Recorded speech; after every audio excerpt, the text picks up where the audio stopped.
Welcome to the Upshot, Multi-World Disc Golf's podcast about the latest in the disc golf world. I'm Charlie Eisenhood, the publisher. Joining me is Josh Mansfield on this Thursday, August 24th. The Silver event, the American Flying Discs Open, is coming up this weekend. It is a true Silver event because there are basically no top pros going, thanks to the fact that the World Championships starts just 3 days after this weekend. Next Wednesday, it all gets started up at Smuggler's Notch in Vermont. Very interesting. World's hype has been building for at least a month for me, if not 6 weeks. And Josh, quite a bit of uncertainty coming into the tournament, which makes things pretty exciting. Last year's champions, Paul McBeth, Kristin Tattar, both dealing with some questions about their injury status. Now, McBeth, we know, is hurt. He hasn't played in a month. Kristin Tattar had one of the worst rounds of her season with tape on her elbow. Talked about it on Tuesday that I think the concerns are certainly overblown, but it is still a question. Like, could that be a lingering issue for her going into next week? Thoughts on kind of where things stand and who maybe the favorites are going into next week? MPO is just such a wide open question mark for me as to who you would consider the favorite. Some players are coming into form at the right time, like likes of Chris Dickerson, for example. You have the players who have been incredibly consistent throughout the season, the likes of Calvin Heimberg, and then you've got those who, kind of show up when it matters, and in Gannon Burr and Simon now as well. And all of those names, including Mr. Paul McBeth, have to be included in conversations with people who have good chances to win Worlds. Over on the FPO side, I don't think the question marks are big enough yet to rule Kristin out as the favorite. I may not be taking the over on a plus or minus 10 strokes victory margin for Kristin right now, but I still am not confident giving anybody else the favorite title over Kristin. Oh, for sure. Worth noting, Paul McBeth has posted on Instagram, you can take a look if you're watching on YouTube, that he is going to be playing in Worlds. He did say that he is not yet at 100%, but, he's got another week, a little less than a week from now. The post came on Tuesday, though. So, TBD. I think even McBeth at not quite 100% is still a threat, especially at Smugs, especially at Worlds. This guy has not missed the top two at Worlds in over a decade. You have to think that he's going to show up and play well. But certainly we saw him, walk off the course, the final round of the European Open. So could that flare back up when he's playing? We'll have to see. Meanwhile, Kristin Tattar posting on Instagram, talking about her very emotional struggles on the final day. She talked interesting kind of like mental side of the game discussion about being able to remove yourself from thinking about the importance of winning and how much you want to win when you're actually trying to execute. And she said she was basically unable to do that at the European Championships, and it caused her to have kind of a spiraling, really poor final round. What she did not mention, Josh, was anything about her elbow or being hurt or anything like that. There's just no indications at all that she was dealing with anything other than typical arm soreness at the end of a tournament. Yeah, and if you read this post, it is very, very emotional. It talks about the importance of winning. She called it the last tournament on her wish list to win, winning in front of the home crowd of Estonia. Like, there are lots of big pressure things that kind of compiled into that. And while we don't know Kristin for being one who often succumbs to pressure like this, it does make sense as to kind of why there was the up-down, very swingy nature of that round where she would go from birdie to triple bogey, and is enough that honestly kind of starts to kind of clear away a lot of my concerns, because she's won Worlds, right? Like, and I'm sure it's important to her, but it's not like the same kind of validation level. Now it's just how many more feathers is she going to stick in the cap of her very illustrious past two seasons? Well, let's get to some of our first official Worlds preview talk. And what we're going to do is we're going to take some betting lines. This is pulled straight out of the Multi-World Disc Golf Discord, thanks to user Moonrocks, who I have to say, I set lines a lot for various disc sports things, including tournaments at the Worlds and whatever else in disc golf. I think they're pretty darn good lines. These are very much in line with how I would set the odds if I was, running a book. Close enough anyway that it will be an interesting discussion. Why don't we start an FPO, because I think it's a little more clear cut what the situation is. Moonrocks has Kristin Tattar as a minus 400 favorite, 80% chance to win implied odds. There's no juice in these lines for those of you who are sports bettors. What does that mean? Just in case you're wondering what minus 400 means, it means you'd have to bet $400 to win 100.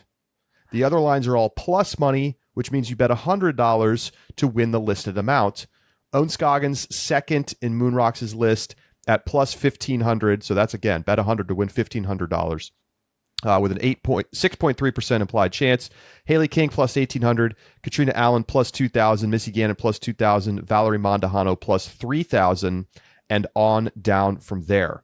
So, Josh, are you going to lay the number and bet on Kristin at certainly what I think is the highest price that I've seen Kristin at yet? But given her track record at Worlds, within this recent time frame, right? The way that she dominated last year, how much she dominated at GMC last year on these courses, and how dominant she's just been the entire season, it's hard to argue with minus 400. It absolutely is. It makes it hard to want to bet on her at that kind of price, as it should. Right. That's exactly the point here. So, big question mark as to whether I would, but I think the odds feel right. When I look at the list, the one that stands out to me as being, I think, the best value pick is probably Missy Gannon. I think Missy Gannon at plus 2,000 is actually a little bit too cheap, and I would probably put some money, and that would be my hedge bet, would be over on Missy. She's shown an ability to win in the biggest spotlights. She is having as she said, her best season yet. Her distance has improved. She's great in the woods, and there's a lot of money on the line. Like, tell me how this is not set up, minus the fact Kristin Tattar's in the field, to be a Missy Gannon specialty. Oh, man. I feel like if you were to bet on FPO, it's really, really hard to bet Kristin at minus 400.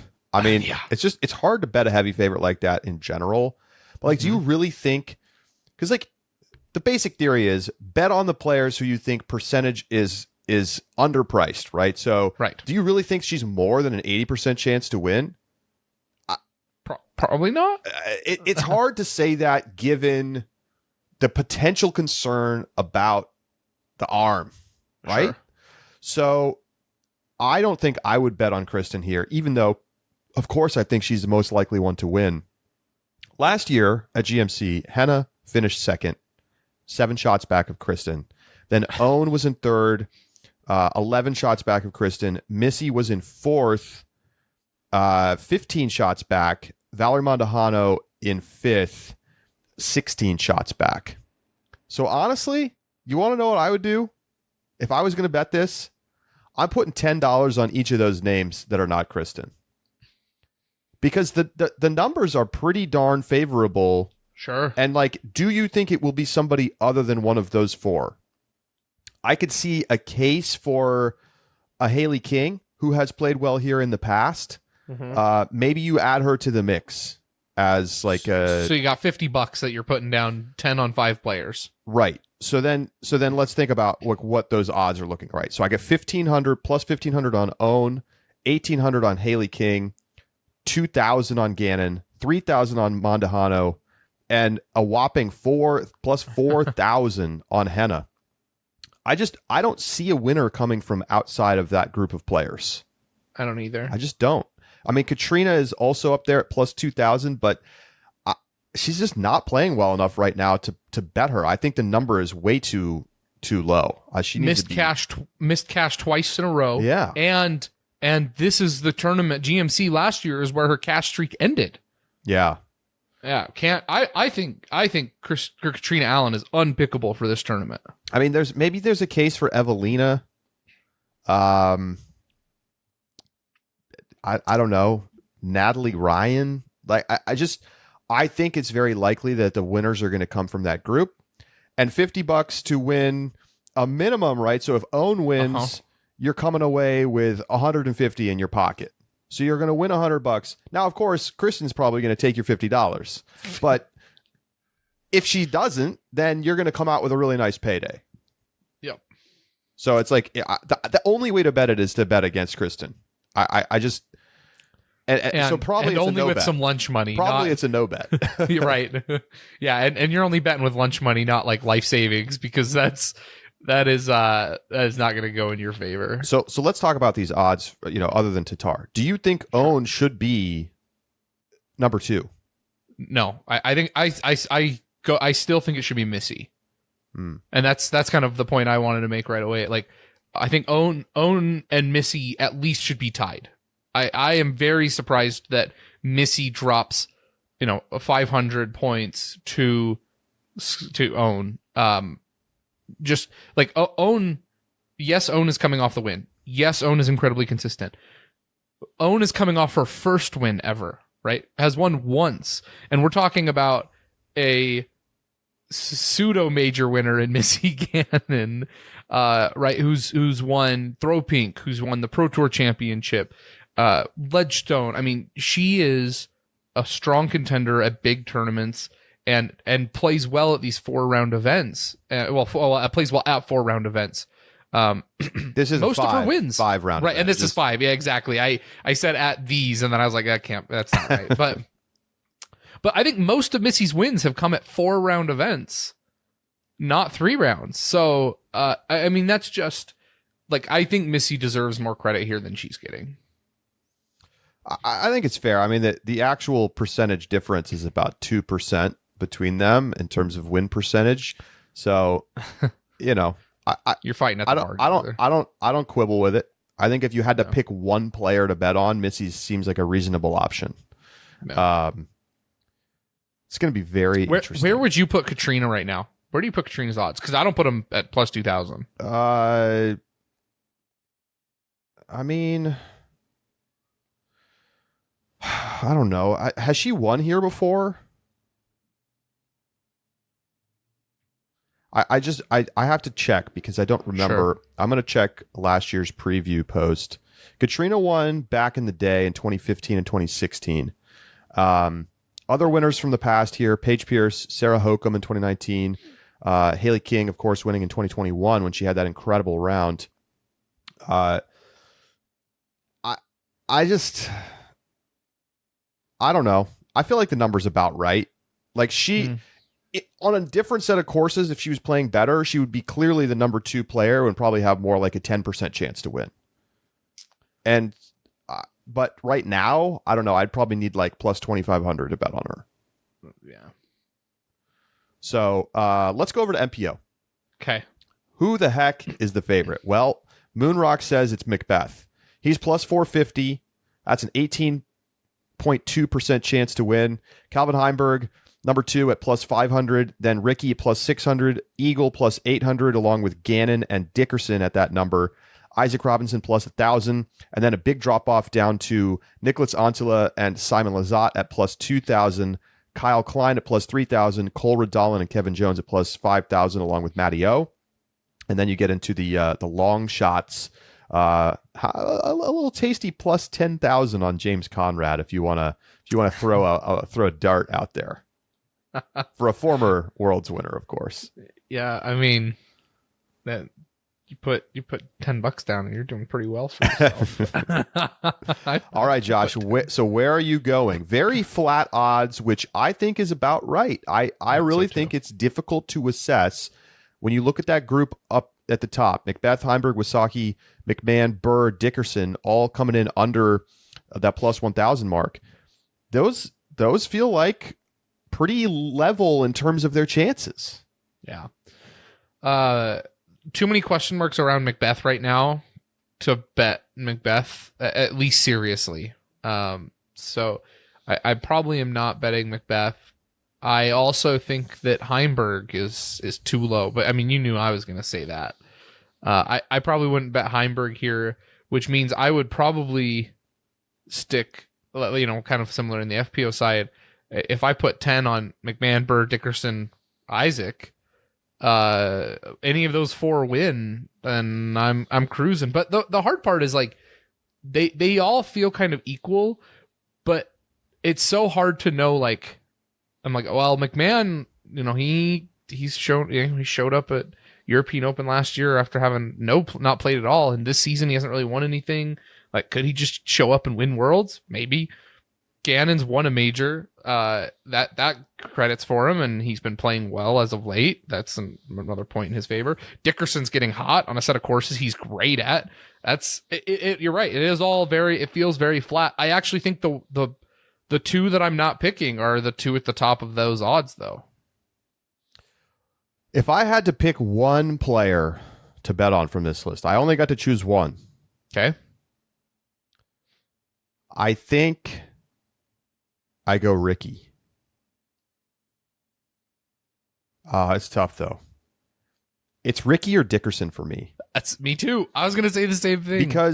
Because again, we're talking odds here, right? We're talking the betting, not necessarily who we think's going to win for sure. But look at who's won here in the past. So GMC last year was Ricky. Yep. Then you have Chris Dickerson in 2021. Over Dickerson by a stroke. Right. And then Dickerson won it in 2021. Right. Kevin Jones in 2020. Macbeth in 2019. At Worlds in 2018, of course, was Greg Barsby. Mm-hmm. And then how about Nate Doss in 2017? I just love that he won one on the way out the door. That was awesome. And then Ricky won it 4 years in a row. But it was like a kind of a not as big of a tournament. It was a DGPT first time in 2016. Before that, an A tier and even a B tier. But Ricky has had a lot of success here, as has Dickerson. Yeah. So I just feel like that those are the value bets, especially with Macbeth not at 100%. Yeah. Way too risky to bet on Macbeth. I think so too. That of course means he's going to win it, Josh. It's so obnoxious. But you know what? 7 times. Let's see it. I'm here for it. Let's see the 7 claw stamp. I agree though. It's hard to bet on Macbeth. What do you think about Heimberg? Do you think plus 500 is right for Calvin? Sure. I mean, okay. I think he has got to be considered a major threat. I mean, a player like Calvin, who plays consistently well almost every single round, is simply going to be more likely to win a longer tournament. It's true. So I think you have to consider him, if not the outright favorite, very, very close to the top. Value bets here for me, Cole Redalen at plus 5,000. I mean, that is a very tantalizing bet. I know that like Cole is young, totally unproven at the majors. There's no reason to think from the past that he would like come out here and excel. He finished 33rd here last year, 62nd here in 2021. But I just feel like that is an underpricing of where his actual skill is right now. We just watched him play awesome on similar courses.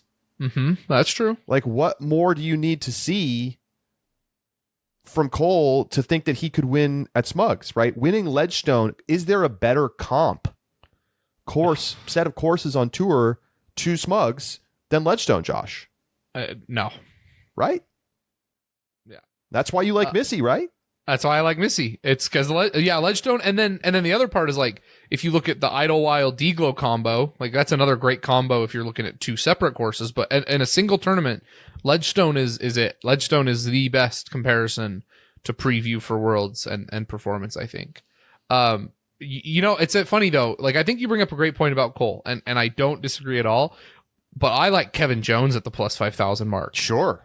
Kevin Jones, he's won here. He's literally won here. Yes, and he's playing good.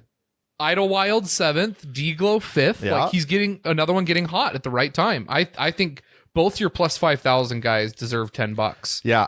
I think betting the long shots here feels like the most interesting way to play it, because if one of your guys is up in the mix, you could live bet your, whoever else is in the conversation later, and you're probably basically able to hedge it. Even some of the really long shot guys are pretty compelling. I mean, even Anthony Barella plus 15,000. I mean, that is a very fat line for somebody who's been playing really solid disc golf. James Proctor plus 15,000, Corey Ellis plus 12,500. Like, these are guys who have been showing you that they can be up in the top 5 at almost any tournament. Look, I love to make fun of Anthony Barella, but that almost feels a little disrespectful.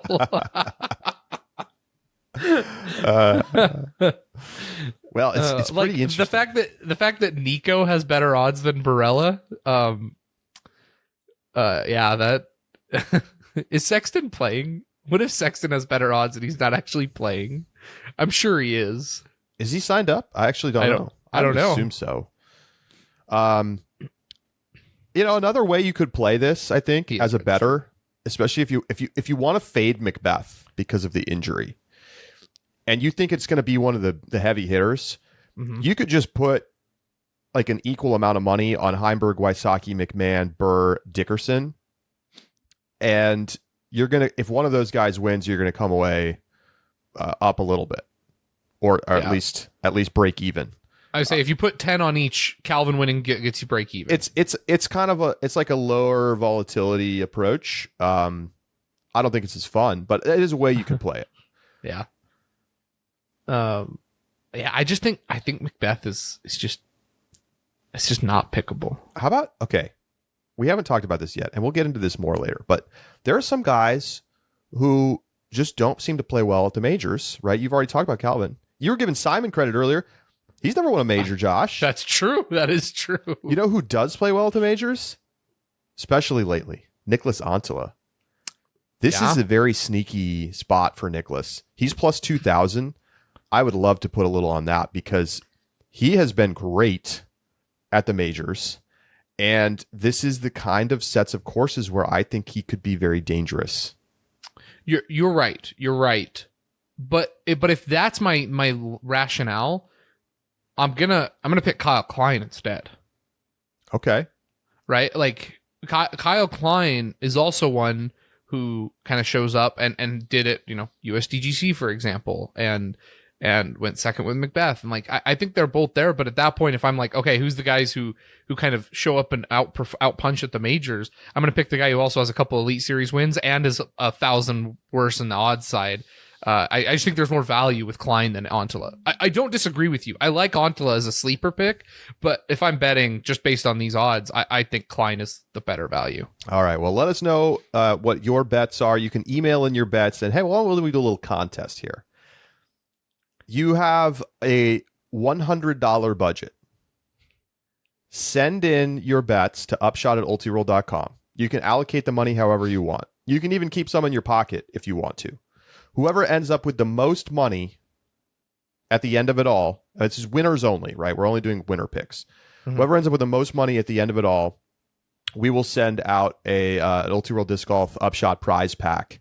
So all you got to do is email in your picks to upshot@ultiroll.com based on these odds. If you want a player who's not on the board, we'll just set every other player who isn't listed to plus 20,000. Okay, so if you want to bet a player who's not on the board, you can get them at plus 20,000.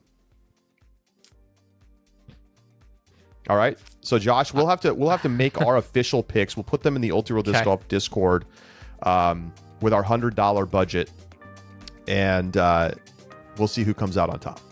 All right. Sounds good. We're going to take a break. When we come back, Simon Lizotte joins us to talk about his win at last weekend and another playoff victory for Simon. Stay with us. It's The Upshot.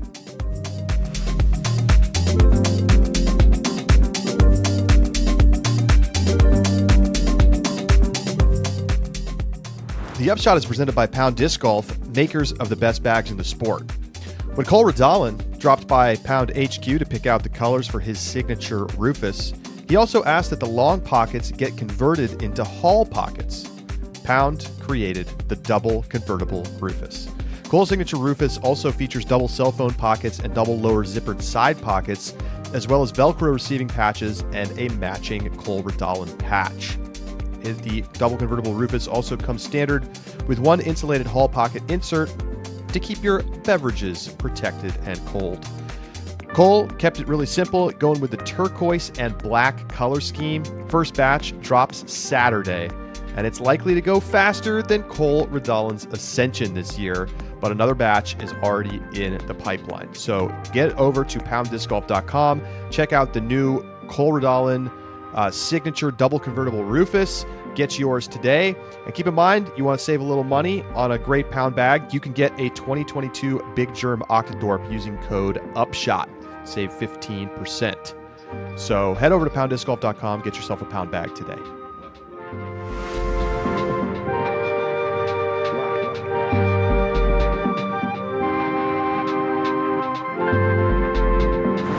Joining us now on the Upshot is Simon Lizotte, coming off yet another win on the Disc Golf Pro Tour at the Discraft Great Lakes Open. Simon, congrats and welcome back. Thanks for having me. I'm excited. So you have more wins since May of last year on tour than anybody else by 2 victories. You have 6 wins in that time frame. That's pretty incredible. I just would love to hear you give some thoughts on this renaissance in your career. After a few years of not getting a win, you're now among the top winners, if not the top winner on tour. It sounds almost crazy hearing that. Looking back, I mean, we can go through every win one by one and kind of rank them by which win was crazier and more unlikely, because that's kind of how it felt like. So I don't know if I've just been on this most fortunate side in the last 18 months or if I'm a better player now than I was. I mean, if we look back in that stretch from about 2 years ago, I was dealing with a really bad elbow injury. I wasn't playing much. I was playing in a lot of pain.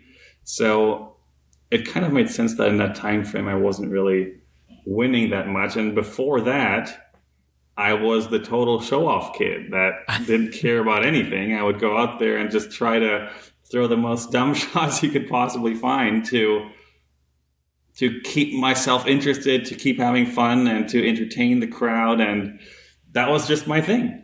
And I think I was kind of forced to change that.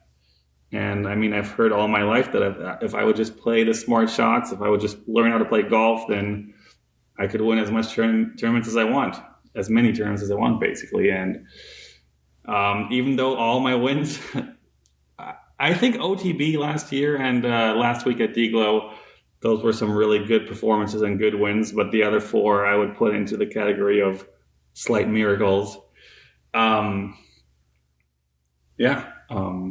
Pretty crazy that it happened like that, but I guess that's golf. So you say that, people told you that, well, 2 things that you mentioned there. Number 1, you used to throw the crazy fun lines and for the entertainment, because that's what kept you intrigued with disc golf. And then number 2, you say that the idea of you just play the smart golf, then you would win a lot. And that has seemed to have proven true. Do you play the smart shots begrudgingly now? Do you walk up and see the old Simon line and go, fine, I'll throw the regular shot? Or is there something, has the golf been taking over to the point that you are as intrigued with your style of game now and the wins that come with it as you used to be with the Simon lines? Well, I think I've changed also since then. I mean, if you're a 21 to 25-year-old kid versus a 30-year-old father, I think your mental priorities change slightly, and you start valuing other things a bit more. Like,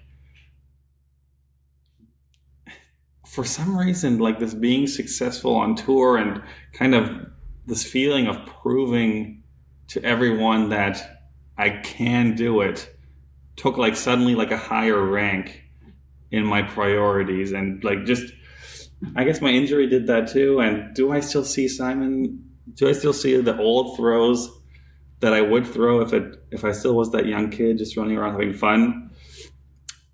I don't think I pay that much attention to it now. I honestly often just go out and try to find the most simplest and boring shot I can think of. I guess maybe just to avoid strain on my body and just keep it simple, keep the throw count as low as I possibly can, just for my health's sake. Final round of DGLO, very exciting. Head-to-head with Eagle, and you open up on hole 1. You knock down the huge putt. Eagle gets the bad break and takes the bogey. What did that hole mean to that round? Well, I mean, literally, it meant basically everything. I think after that hole, Eagle and I tied the next 12 holes, or something similar to that in a row, or 11 holes in a row we tied until hole 12. That's right. Where I birdied and he parred. So it gave me this jump start to the round that was just crazy valuable, because for Eagle it must have been insanely frustrating. First of all, it was a terrible break that should never have happened that way. It's like he didn't really do anything wrong except for missing a bit low. So it was just brutal, and then he felt like he had to play catch up, and if you're playing catch up and you're never catching up, it just feels like such an uphill battle, like literally on that course. So it meant everything. And then mentally, sometimes when you play these rounds on tour, there's these momentum shifts, and sometimes it feels like it's not really in our control what happens, because once you let go of that disc, you have the wind, you have the ground play, like anything can happen. So when things are going your way, they sometimes seem to keep going your way. And when things are not going your way, it often seems like they keep not going your way. And that was just like a very early sign in the round that, man, maybe it's just my day. This is the first time since 2019 that you and Eagle have really gone head to head in, a sense where both of you were kind of in contention, and in that time Eagle came out on top. And oftentimes in your career, when you and Eagle go head to head, Eagle has come out on top. Was that in your mind at all when you came into this event, or what were you feeling, if not, when you walked up on that final day, knowing that Eagle was going to be your competition for the championship? Well, Eagle's established as one of the top 3 players in the world, I think, over the last 5 years. I have a long friendship with Eagle. We've played dozens, tons, hundreds of rounds together, on tournament, off tournament. So we know our games extremely well. We know our mindset extremely well. And Eagle is, even though we've been put in this drawer together as we're the same people, we couldn't be more different from each other. When we were both on Discmania, our bags were basically as different as you could possibly have 2 Discmania bags. Our shot selections are as different as it could possibly be. The only similar thing we had were that we both were tall and skinny and threw far. That were literally, and we like YouTube. But besides that, we are as different 2 humans as you could possibly be. And I think there's this famous saying that hard work beats talent when talent doesn't work hard. And I think in this case, it is Eagle that is the hard worker, and I'm the talent that doesn't work hard. And it's always been like that. I remember back in 2017 when Eagle and I went to Switzerland for the infamous boot camp, if you remember those days. And those 5 weeks changed Eagle's life. He went from a kid to just this freaking monster, basically, that was just dead set to, I'm going to be the best I can be. And I never got into that mindset. I was all about, I've been doing it my whole life, and I'm just going out and having fun. That's my thing. For Eagle, it was here's my goals. This is how I'm going to achieve them. This is what I'm going to do. And for me, that was just so weird. I could never put myself in that mindset. So yeah, Eagle is one of the hardest working guys on tour, and he's so disciplined with everything, and he does it so easily because that's just what he likes to do. It's not even hard for him to be that disciplined and do all these crazy things, like eating super clean, working out every day, practicing all the time. He just does it because he likes doing it. It's not even difficult, that's where you need to be if you want to be the best. So yeah, I normally don't love playing with Eagle just because I know exactly how good he is, and I feel a bit intimidated. And just the fact that I've lost so many tournaments to him and he's won so much, I don't know, I just maybe feel like every time I get carded with eagle, often we get thrown together for round one, I instantly go to, oh, I got to play with eagle. Man, he's going to crush me today. So it's not the greatest mindset. So I wasn't really thinking too much about that during the round on Sunday, but definitely before the round, the evening after round 3. I mean, I talked to my wife. She knows all the history I have with eagle, of course, and I was like, no, I'm tied with eagle. Like, there's no way I'm going to win. Like, I was giving myself all the wrong thoughts, and I was psyching myself out so badly, just like going loops in my head on like how bad I'm going to fail.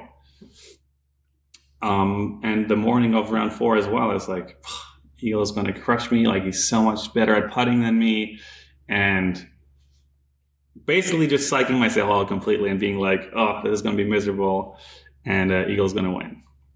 And then when I stepped up to hole 1, all the thoughts fell off. I don't know why.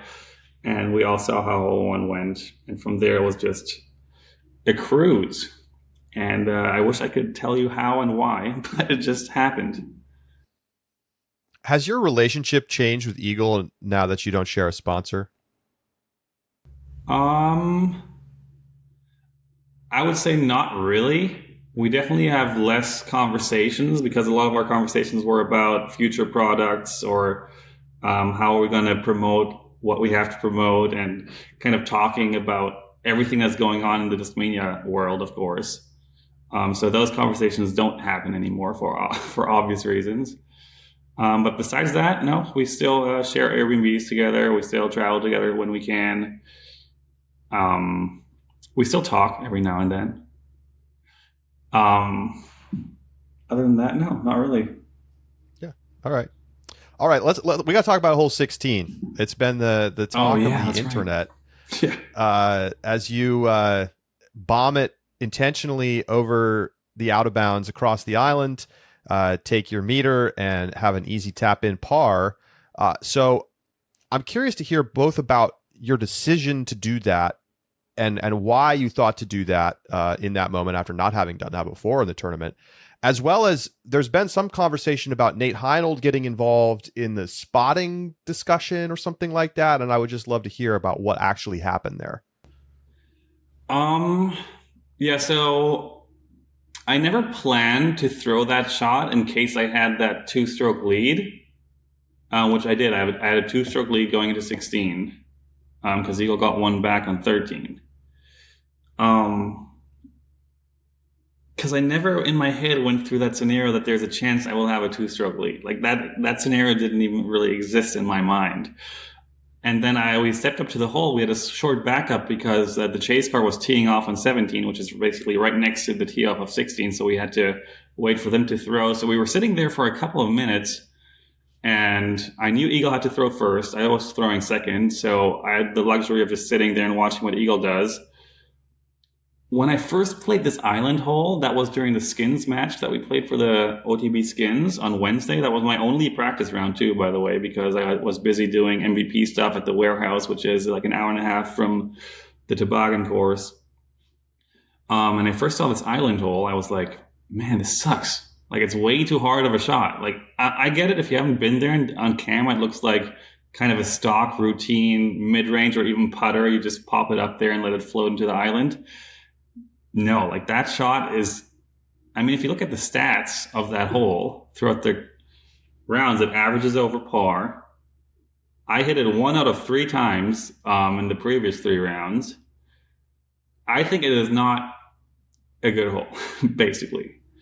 And then it's actually so ironic the way this tournament happened to end, because in round 1, my shot cleared over the island, left side, kind of in that direction where eagle shot in the final round was headed, about 10 feet closer to the basket than the drop zone was on that corner. That's where my disc went OB left. And I didn't know the rule, because in my mind it was like obvious, like if you miss the island, you go to the drop zone. Like I'd never even thought there was a different rule. So I didn't know that I could have gone 10 feet closer and have almost like a better angle to putt at, because from the drop zone you're putting straight at OB. And if you're 10 feet closer, you're putting only like a bit sideways at the OB. So I just went straight to the drop zone, putted, went OB, took a double bogey. And if I would have known the rule that if I can play it where it crossed, I might have made the putt, I might have not gone OB, I might have saved 1 or 2 strokes. So what kind of ruined my round in round 1, that I didn't know the rule, that rule at the end of the tournament, ended up potentially winning me the tournament and was like a huge claim to fame, kind of, which is a bit ironic. So yeah, back to the situation. We were sitting there for a couple of minutes. Eagle was throwing. Obviously, when Eagle hits the island, then I have to try to hit the island. That's the obvious. So I was like, if Eagle misses and he misses short, then I suddenly got this idea that all I need to do is freaking cross the island somewhere to guarantee that I at least tie the hole, because I had a 2-stroke lead with 2 holes to play in that case, which on 17 and 18, I've been playing those holes pretty well. So I felt relatively comfortable, not comfortable, but as comfortable as you could possibly be in that kind of situation. Eagle hit that tree in the middle. That shouldn't be there if you want to make that an island hole, in my opinion. Ended up short. And then in years past, I have tried this over-the-top shot. I never practiced it this year, but I knew that distance-wise and angle-wise, it was totally there. And I mean, for me, as the player I am, that shot is not that hard to do.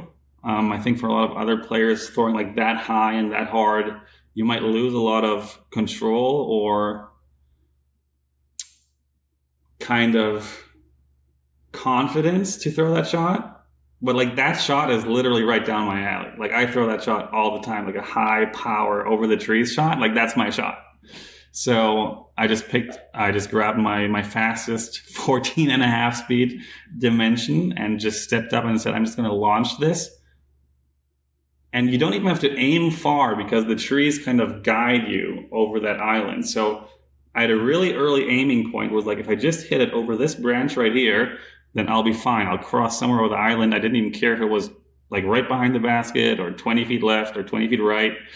Didn't matter in that case, in my opinion. So, yeah, I ended up throwing it absolutely perfect. It literally crossed right over the basket. And what happened with Nate Heinold, I think Nate was standing behind us on the tee pad. So he definitely didn't have a better view than us. But he was like, he said something about that he thinks I was crossed more left and that I should have like a 30-footer instead of that tapping right behind the basket. I think the drone shot kind of proved him wrong already. The spotter was obviously standing right on the island. He had a perfect view where the disc was crossing, and he said it was literally right behind the basket. It even hit the tree that was behind the basket. The disc did. So I'm not exactly sure why Nate Heinold was trying to argue with us. And yeah, it was a bit strange. I didn't really notice too much in the time, but after the round, I heard some stuff. But yeah, I think he wasn't happy with that hole, the way he designed it. You broke the hole. Yeah, I mean, when I first played the hole, I said, like, this is not good. I thought it was not good. And I didn't even know the rule yet, that if you cross, you can take it where it went out. I think they should cut down that little pine tree in the middle of the fairway that everyone hit in the final round, and make it an island hole. And if you don't hit the island, you go to his drop zone where you have to re-tee. Because then it's a easy enough shot to justify that the island will just make it a bit more of this mental tricky battle. And if it gets windy, of course, it's a very difficult shot. But the way it is now, I think it's a bit too hard. But that's just me. I also double bogeyed and bogeyed it, so I'm biased. So I guess, and maybe I missed this in your story, but when did you realize what the rule was? So you said hole one you didn't know. I realized it right after I didn't misplay in round one, but I could have played it better. Okay, so after I did the drop zone putt, my group was like, kind of explained that I could have just took it where it went out. Got it. Okay. And I was like, wait, what? Are you kidding me? Why didn't anyone tell me that before I putted? Basically. They're not giving you those strokes. Freaking Chris Dickerson. Unbelievable. We're coming up now. We've got Worlds next week. you win again just before, the tournament before, at a 4-round tournament. How are you feeling going into Worlds about your chances? I really never think of it like that. Like, I don't go into tournaments giving myself chances to win, really.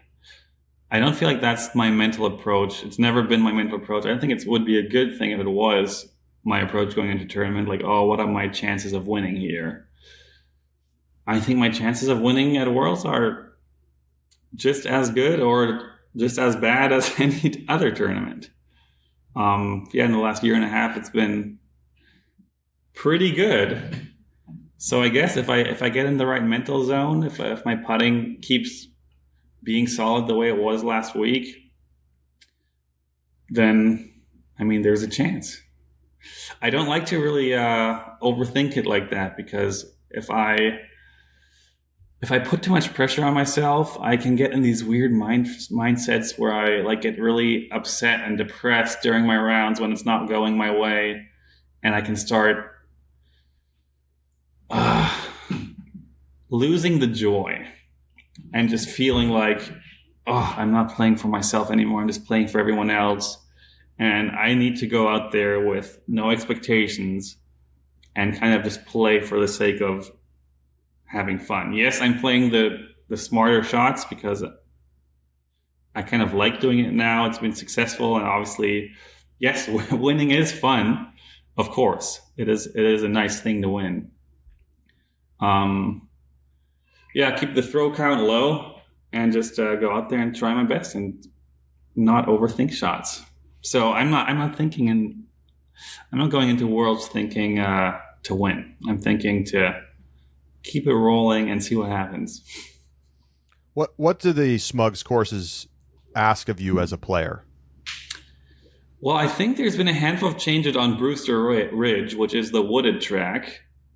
I'm not exactly sure what those changes are, but I think they made it a bit harder. So Brewster is a very wooded track that has some elevation as well. I would say it's one of the more fluky courses that we play on tour, because you can throw great shots and get very unlucky, and you can throw pretty terrible shots and get very lucky.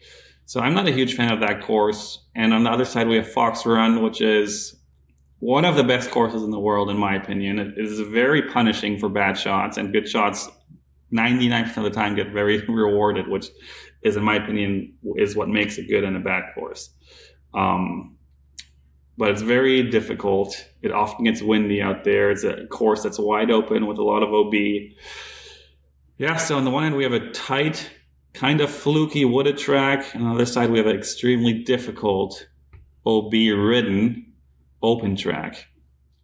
And it's in my opinion, as close to the ultimate test that we have in disc golf. But as we saw in 2019, we were there for Worlds, I think, and Greg Barsby won.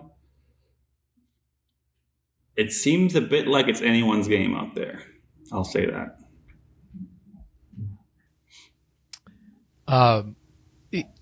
In terms of majors, this is a conversation around your game that we have, and I know other people have on the internet as well. You have struggled at the majors in the past, and I don't know, do you see something there? And when you look at majors, is there something different about it when you go and that you feel like gets in your head? And do you feel like that's going to be an issue next weekend at Worlds? I don't know. It might be, or it almost must be, like a subconscious thing. Because the trend for me at majors is kind of there, that it's like things are not going my way, or I'm not performing like I'm supposed to. And I couldn't really say that it's something that I noticeably feel or think.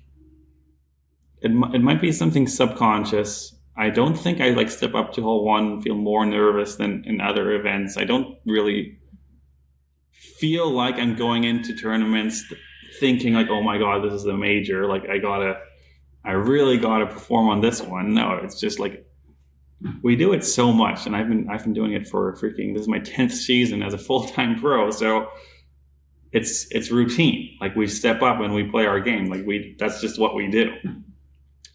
So I don't feel like I have a great explanation for a lack of good results at majors. But who knows? Hey, maybe that'll turn around next week.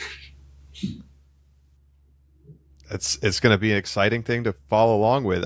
Was it hard for you to skip European Open? I mean, I know that's long been a tournament where you're beloved and we expect to see you there every year, and you didn't make the trip this year.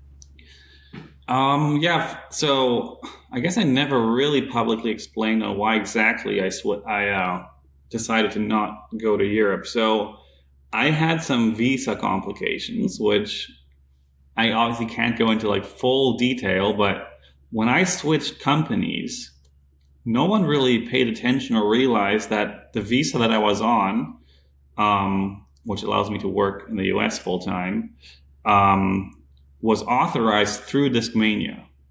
So the second I left Discmania and went to MVP, technically my visa was unauthorized, which is not good.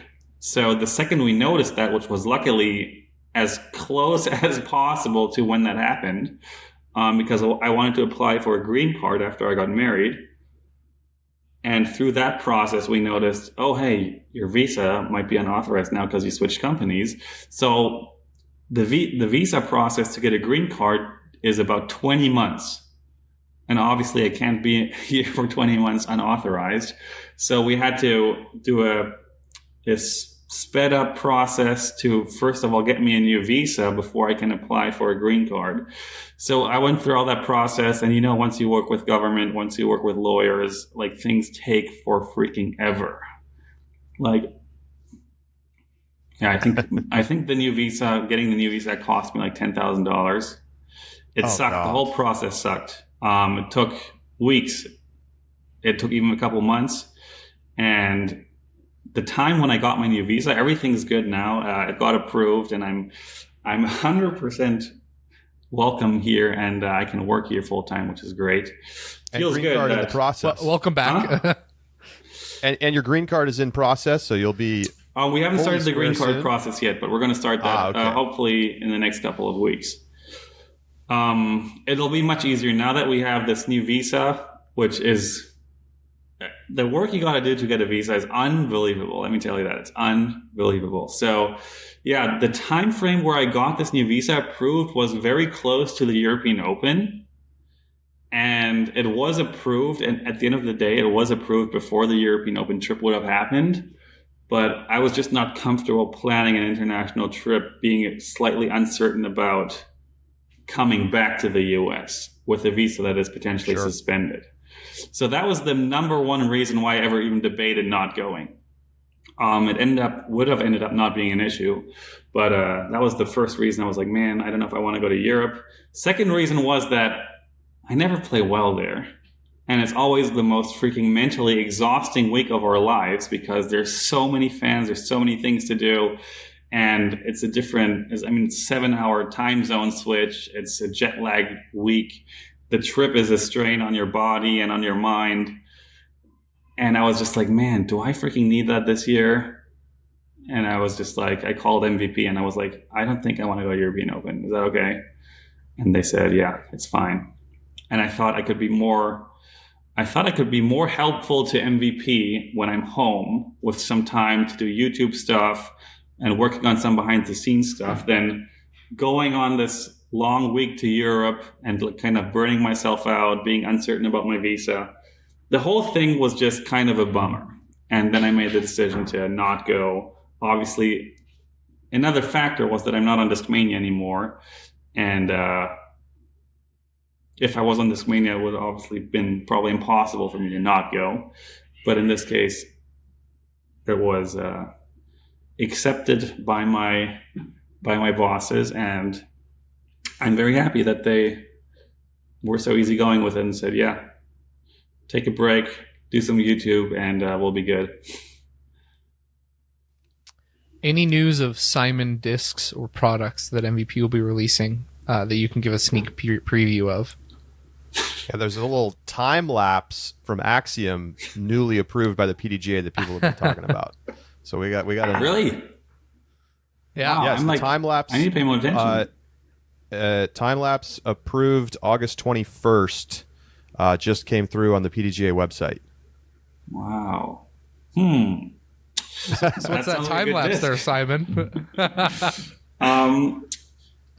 Well, I can say this.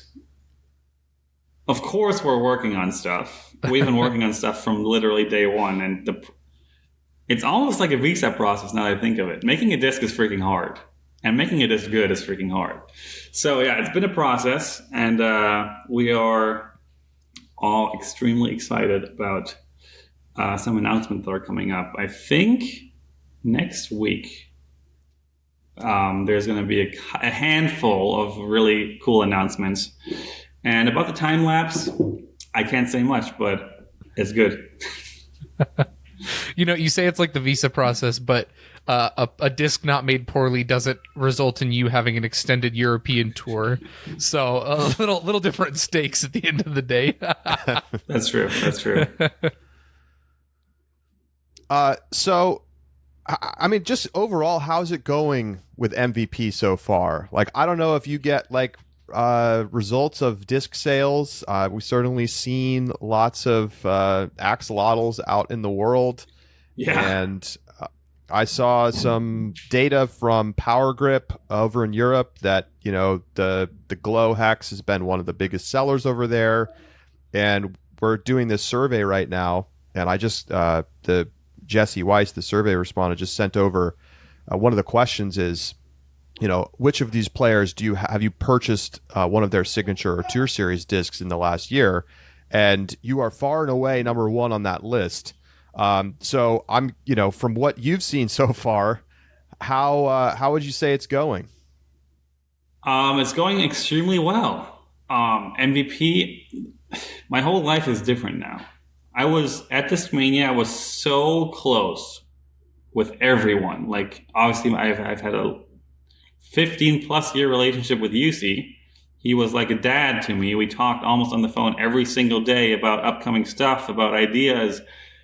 The amount of times I've talked to Brad and Chad, who are the two brothers who run MVP, less than 5 times in almost a year now that I've been talking to them. So it's a very different dynamic.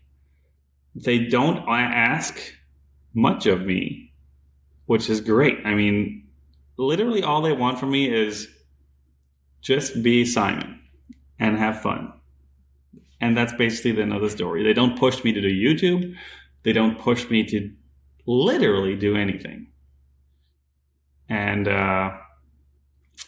it's been a very interesting experience. Like, I remember I had a phone call with my team manager, and I was like, can you make me do something? Because you guys pay me a lot of money, and I feel like I'm not doing enough. Like, give me something to do. I felt like Discmania always had the next thing, and they always were like, oh, can you do this, Instagram story, post, YouTube? Like, there was always something. There was too much. And for MVP, it feels like, man, like what? Like, give me something to do. Like, I feel like I should be doing more. So yeah, it felt like two different extremes, but it's been very nice. I've had a lot of time when I'm home to focus on family stuff, which is important to me. The YouTube has been slacking a little bit. It's been so tough to find some time to do YouTube, and I still love doing YouTube, and I think it helps my career so much to keep doing that. But we've also had like the rainiest summer in the freaking history of Massachusetts. So no, it's been great. I love the discs. I saw the warehouse again last week. It's mind blowing. Like, I probably can't talk in detail of what you can see there, but they're freaking geniuses. Like, it's crazy, the plans they have, the technology they have, and they just made it all themselves. Like, they didn't copy anything from anyone, basically. They did it all their own way. They have all their own machines, and no one does it like them. And I'm just blown away, and I feel very good on this team right now. And I think I think MVP's ceiling right now as a company is potentially higher than anyone else. Would you can you say that there are stacks of time lapses sitting in the MVP warehouse? Is that some of the things that we wouldn't believe? Actually, I mean, it just got approved. I think they're still in the prototype phase a bit. I wouldn't say there's stacks yet, okay, but we're working on them. So I think the last question that I got for you, Simon, is, you're living in Massachusetts. You're talking about the weather being kind of crummy. It's kind of cold winters there. I mean, we've seen you power through that with some YouTube content in the middle of the winter and hat and gloves, doing all kinds of stuff. But have you considered wanting to be in a warmer climate for the off season, as we've seen a lot of pros starting to do that? Is that something on your mind? Yeah, moving has been on my mind literally ever since I lived in Massachusetts. Mainly the winters here just suck. Like, it's 6 months, maybe 5 months of basically misery. You can still go play, of course, but I've always been a nice weather kind of player. I think most people are. And actually, before the European Open week, I actually flew down to Charlotte with the family for a couple of days to check out some neighborhoods, tour some houses, kind of get familiar but with the area. Even though I've been there a dozen times, but my wife has never been to Charlotte, for example. So yeah, we are very seriously considering moving. The problem is that Massachusetts has a ton of things going for it. Like, if you Google best states to live in, best states to raise a family, all those things, Massachusetts is literally number one. It's one of the best educated states. It's one of the richest states. It's one of the technically nature-wise most beautiful states, believe it or not. In the winters, it often doesn't seem that way, but the springs and the falls are just absolutely gorgeous. I mean, I have Maple Hill 20 minutes away. Natalia's mom lives here. There's a lot of things that are great in Massachusetts and that I would really, really miss if I left. But then Charlotte, for example, has way more disc golf courses, has way more other pros that live there. I could play B tiers and C tiers all winter long and stay fresh and potentially be a better disc golfer. I would have endless vlog material, it would feel like. If I just think about the freaking 6-7 courses I have here to go vlog there again, I already freaking makes me feel sick of it. But yeah, also the cost of living, of course, in the South is a bit more affordable than up here. There's pros and cons. The lists are unfortunately endless, and it's been a battle. We've toured some houses in Massachusetts in the last couple of months. We've toured some houses in North Carolina and South Carolina in the last couple of months. And we can't seem to pull the trigger on either right now. But we'll make the decision soon, because the house we're in right now, we bought this 3 years ago, almost to the day 3 years ago. It's on a great interest rate, which we don't want to lose, but this house just doesn't suit our needs anymore because we have a kid. And like right now, I'm sitting in the kitchen and the living room basically because this is where our Wi-Fi is, and we don't have an office. We just need to move. But the interest rates and the housing prices are so unbelievably bad right now that it almost makes no sense. Like, if you look at the housing market right now, it's one of my hobbies to actually look at that stuff. Probably not a lot of people do that, but it's unbelievable. And the interest rates are unbelievable. Zillow? Or do you follow it from a financial perspective? No, I go on Zillow and I just look at all the houses that are for sale. Oh, yeah. I look almost every day. I go on Zillow and check what's new, and it's bad. It's really bad. Like, what $1 million can buy you in Massachusetts right now is it doesn't make sense. Like, honestly, it doesn't make sense. Like, who would buy a kind of crappy house on some wetlands and spend $1 million of their dollars? Like, it makes no sense. Like, well, how is this a price? Like, how does anyone pay that? It doesn't make sense to me. How much do you think your house has appreciated since you bought it? I think, what was the rule of thumb? I don't remember. I think it's appreciated about $100K. It's nice. Yeah, but $100K now versus $100K 3 years ago seems almost like a different value. It's true. The money right now is just freaking, it's going down the drain. Like, it feels like $100,000 nowadays is basically what $20,000 was 5 years ago. It is crazy. I was buying some coffee today, actually, and it's like $16 a pound now, and I swear it was $10 a pound like in 2019. A lot of things went up 50%. A lot of inflation. Yeah. Yes. A lot of houses went up 50%, which is crazy, especially in like once you get to like $1 million houses, $1.5 million houses, like the ones that were $1 million literally 5 years ago are now almost $2 million. It's insane. It's insane. Yeah. Well, good luck with your decision. You can always flip a coin, and whatever you're like hoping it lands, that's how you know what you really want. I like that. I'll do that. Because there's always something you kind of secretly want. Right. When it lands and it's not the one you want, you're like, and then you know which one you really need to do. Like a pregnancy test. Simon, thank you so much. Always great to have you on, and good luck at Worlds next week. Thanks, guys. Thanks for all you do. Good stuff. Great to have you. Talk to you again soon. See ya. Simon Lizotte with us here on The Upshot. We will be right back. Ohn Scoggins joining us next.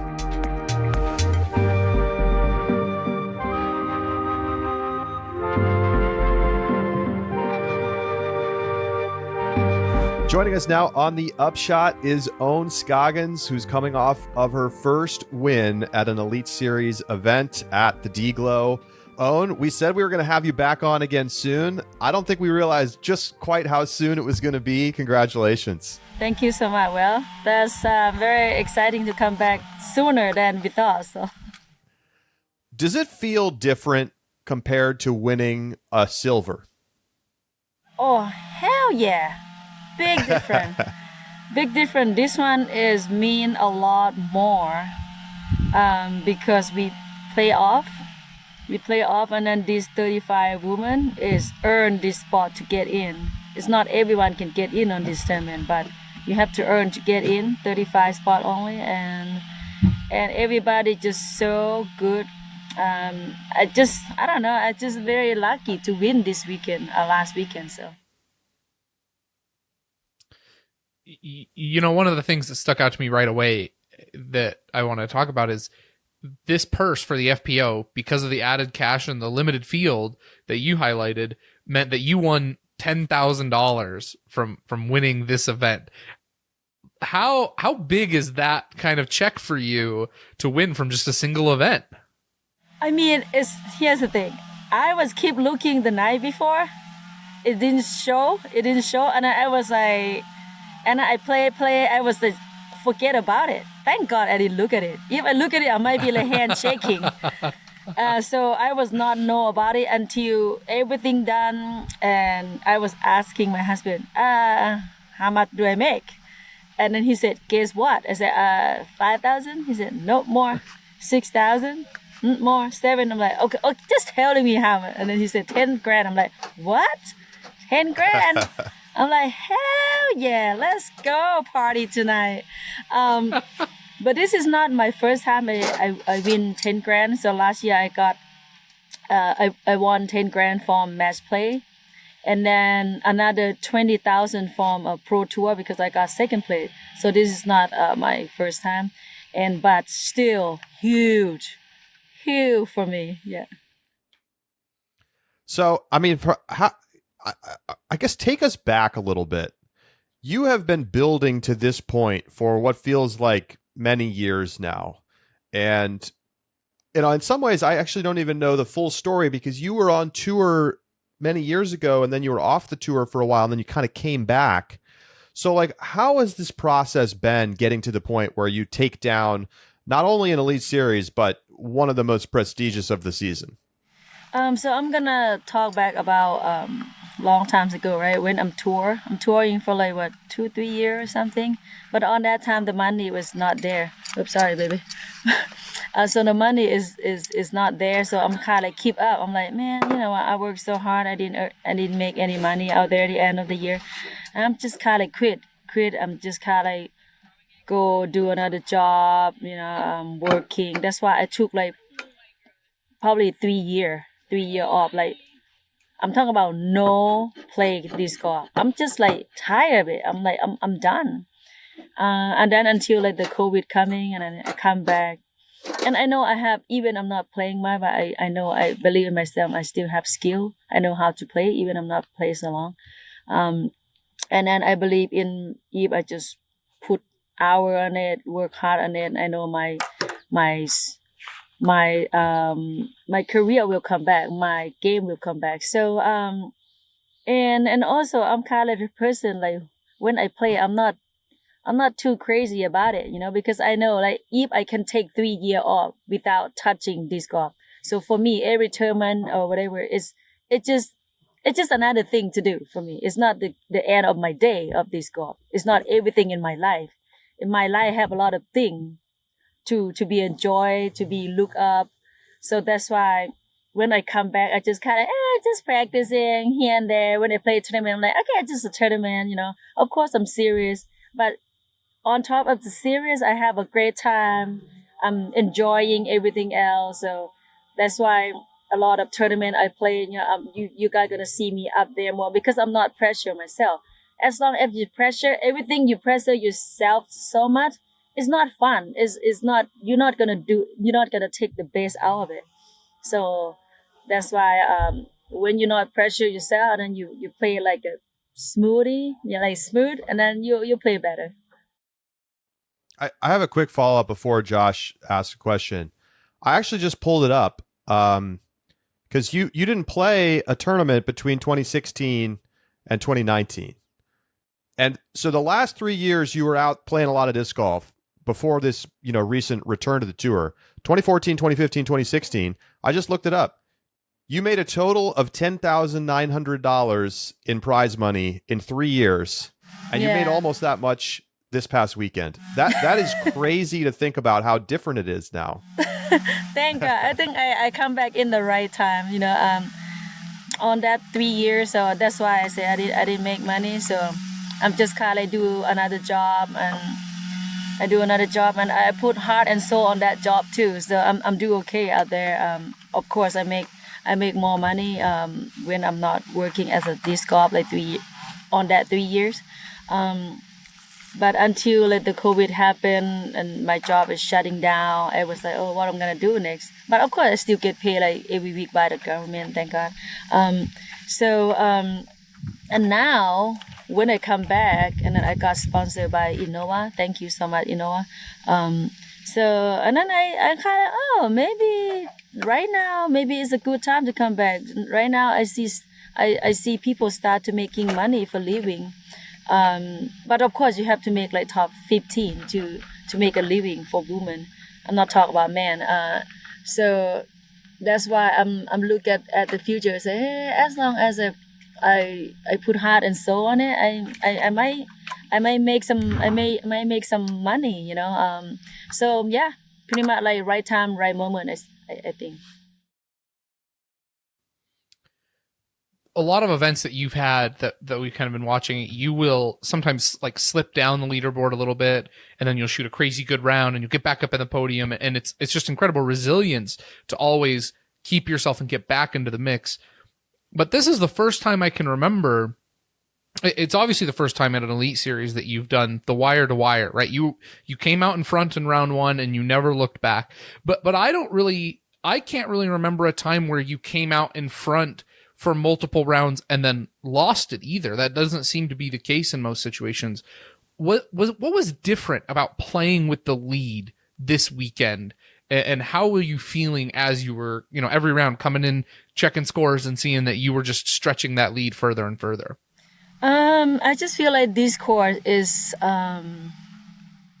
is you have to have everything. You have to have backhand, you have to have sidearm, and fortunately, I have both of them. And you guys, I don't know you guys watched or not, but last year I got second place, and I was so close. I got beat by 2 stroke, 2 or 3, I don't know, I don't remember. But this year when I come back, when I practice the course, and I feel like, man, this year I feel like the course is easier for me. It's not like the course changed much, but I feel like my skill is getting better this year. When I practicing, I was like, I'm feeling good. If I can got second place last year, I still have a chance this year. When I practice with my friend, I was like, I shot 4 or 5 down. I'm like, hey, you know what? It's not that bad. And I have feeling something like maybe I can took it down. It's building from last year. It's building up from last year. I'm like, I got second place. Maybe this year I have a chance. Come back, course practice, play better here and there. And finally, I got the first lead on the first day. I'm like, hey, maybe I can do it again tomorrow, And I do it again, and it's built up. And of course, the last day I'm kind of nervous and I'm not playing good. I get more OB the last day, but it doesn't matter because thank God I have a 6-stroke lead. And Ayla was shot like so good. She like on fire in the last day. Something is different this year. Something is just in the air. Like I said, when is your week is your week. So. Well, we see you're up in Vermont already. It looks like a beautiful day up in Smuggler's Notch. How is it up there? How are the courses looking? Have you been out there yet? Yeah, I played 2 rounds. Crazy. Wow. I played 2 rounds. Yeah, we drove and we arrived in the morning, and I didn't allow myself to take a break yet. So I just went to the course early in the morning in the wood course and saw bear. Saw 2 bears, and I ran my ass off. Wow. Like 3 bears. You're not supposed to run from a bear, Ohn. You got to get big. I know, but this is my first time. I have no experience. I saw 2 baby. And I have no idea where the mommy is. And as long as I saw it, I ran. I didn't give myself to just like back. You have to like back. What do you call? Face to them and walk back. Whatever. Right. No, slowly my brain walk just backwards ran. And be big. Yeah. But I still make 2 rounds yesterday. It's crazy because we play in the wood course a lot. Mid America, Lidstone, and when I come to the course yesterday, I feel like, man, the course is played easier. I don't know, maybe in my brain, or maybe, like I said, maybe my skill is better, but I feel like the course is played easier compared with last year, even the open course or the wood course. I feel like this year, the lady gonna kill the course no matter what. Like it's gonna be way better score than last year. You're coming off your great weekend. You say that, you said DGLO felt easier. Now you're saying Smugs feels easier. What's it going to take? You said at the end of the tournament, you thanked Kristen for not being there, when she was over in Estonia. Yeah. So my question is, next weekend she is going to be there. What is it going to take for you to beat Kristen and take down the world title? She's gonna be so hard to beat. She's the top of the world right now. She is the best disc golf have. I feel like she's gonna be so good for so many years. But like I said, if your week's your week, if you're in the right time, right moment, you're skilled there, you're putting there, you know how to play the course, everybody can still have a chance. Everybody can still beat Tata. Or if Tata play her base golf for 4 or 5 days, oh yeah, she'll take it down no matter what. But if she not on her hot round every day, everybody can win this tournament. And I feel like the lady right now, they're just so good. It can be anybody moment this weekend. Yeah. How do you feel about your putting right now? You were 92% C1, 20% C2 this past weekend. I'm feeling good. Depend on my mental on that moment, on that day. I feel like if my mental is good, my putt should be no problem. But if sometime, like I said, even doesn't matter how hard you practice putt, but if your mental is not there, you're just too much in here, you will miss more putt. So that's why I keep practicing. Yesterday, I'm probably practicing a lot. After I have planned to play 2 rounds today, and after that, I'll putt a lot. If I keep everything on my putt, practice hard, and then I still miss the putt, it have to be up here. But hopefully, even when I'm messed up with my mentor, it's probably the most I miss the putt, like 3 or 4 putt per round. That's a lot for me. I'm feeling good. I know I practice hard, and it's nothing gonna stop me from my putting to go that basket for sure.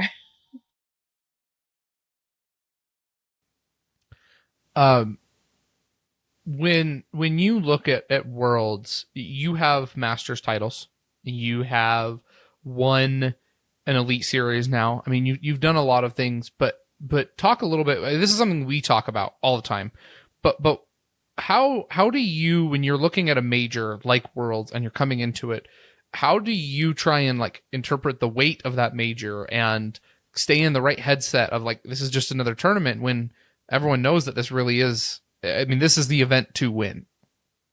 For me, this tournament is not much different than last week much for me. It just, I feel like, okay, it's world, right? It's world title. Of course, I love to win this. It mean a lot. But also, I feel like the main part is the Pro Tour Championship. That will shake my leg more than this tournament. So, because that one, I mean, even it's not a world title, but the money is so big, it can change people's life on that one. And this one, it's just like the face. This one is for the face. Like, you win world champion, you like, yeah, I'm world champion.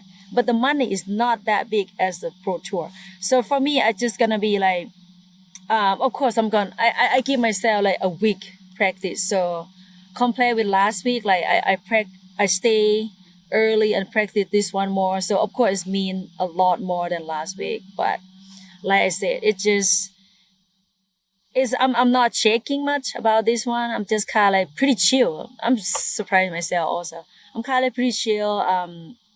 And it should be not much problem or too much pressure for me this weekend. Like I said, if I'm do not good, it doesn't matter. You cannot play good every tournament. It's so hard to be consistent good every weekend. If I'm not good on this weekend, it's okay because I put everything on it already. But like I said, world would be great. We'll take it if I can. I don't know how many people know this, but last year you were inducted into the Lao American Sports Hall of Fame. When you found out that you were going to get inducted, is that cool for you? Do you feel like that's a big honor? Oh yeah, it is. It is big honor because we don't have like any Lao people play disc golf. I'm the only to be up here. I'm probably only one, but I inspire a lot of Lao people, men and women, to come out and play. They look up to me. I have like a lot of Lao women text me like, "Hey, I'm a Lao too. I saw you play. I just started to play disc golf. You inspired me." I'm like, "Oh, that's mean a lot." Even the man too, and it's very great feeling to be the first Lao people to be up here at the top of the disc golf, because I'm not even think I'm gonna do this when I in Laos. I have no plan. I have no idea. I can play disc golf and be good at it and be up here with a lot of amazing player out here. So very honored too. That's fantastic. Well, thank you so much for coming on again, and looking forward to seeing you out there at Smugs, and good luck at Worlds. Thank you so much. Thank you for having me, Guy. Always great time. Well, we'll see you again soon. If you win Worlds, we're going to just keep it rolling. How about top 10 first? All right. Well, thanks so much. Ohn Scoggins with us here on the Upshot. We'll be right back.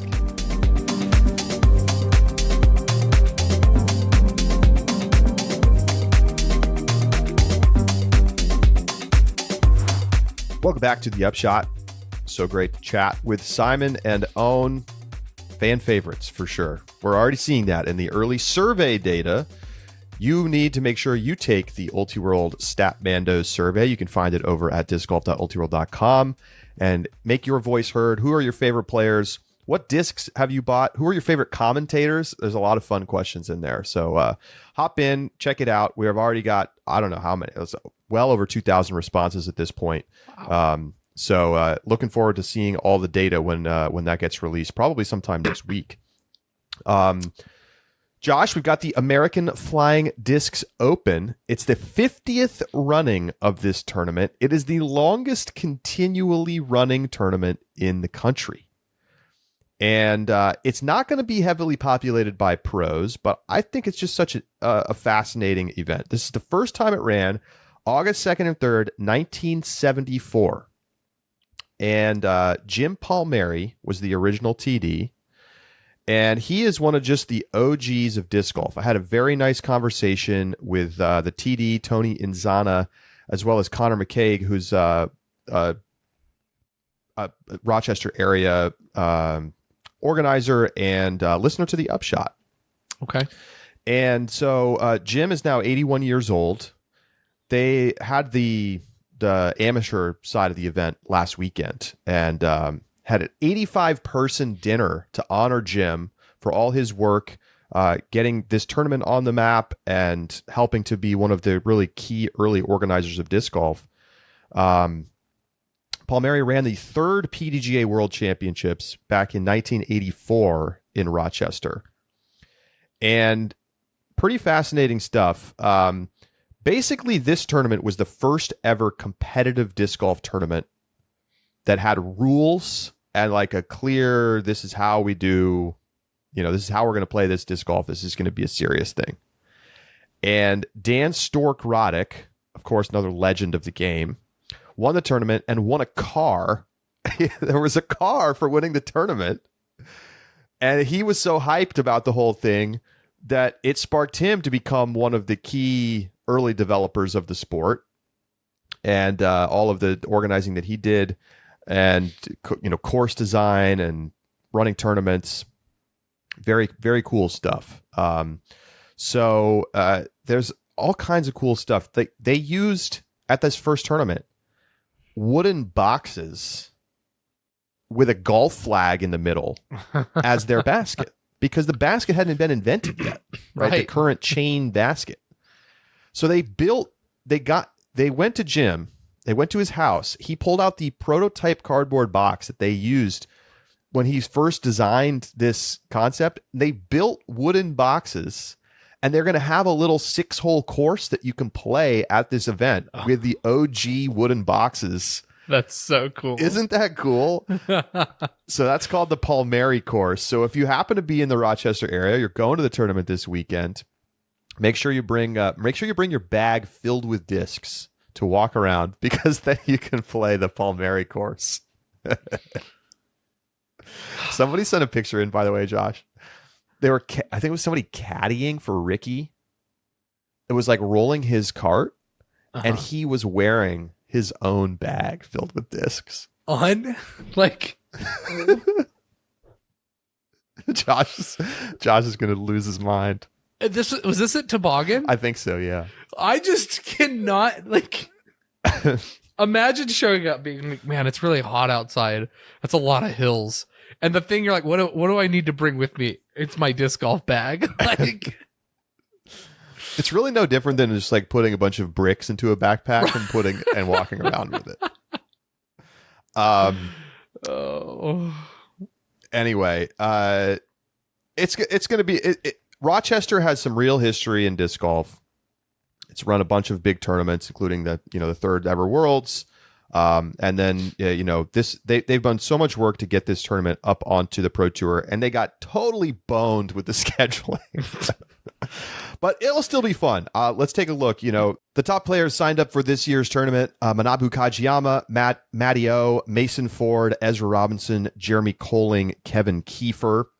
And on the FPO side, you've got Holly Finley, Stacy Kiefer, Chantel Budinsky, Ellen Widboom, Raven Klein. This is not a early season silver where all the pros show up, and I'm sure we'll still see some more drops.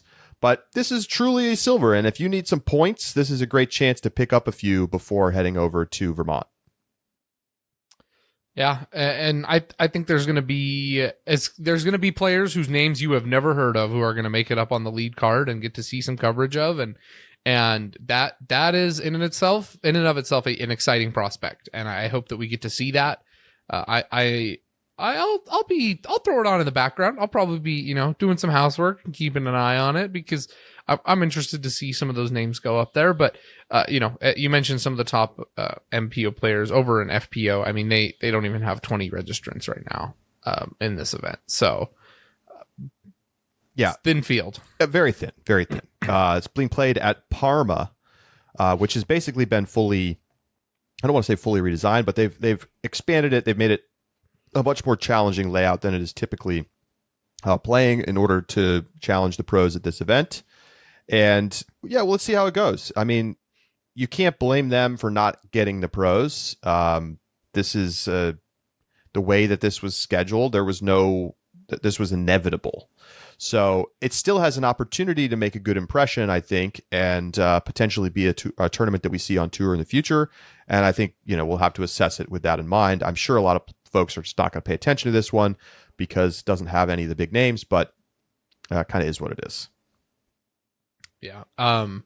This is the consequence of, and we've talked about this a little bit, and I don't want to harp too much, but this is the consequence of putting silver events around majors. We've talked about, maybe there are some players who do want to play it, and that's fine. But when it's a new course and a new tournament that we've been begging to get more of on tour, it just feels, it sucks. It sucks. I was really looking forward to this tournament, and I still am, but it's unfortunate that this new event is the one that gets kind of killed by the schedule. So, Josh, it's time to make our picks. We're picking winners. It's a silver event, so I'll go first this week. I'm gonna take Holly Finley. I think I got to on a pretty it's a park style course, but with enough woods to make it a Holly Finley special for me. On the FPO or on the MPO side, I'm gonna take. Give me Kevin Kiefer.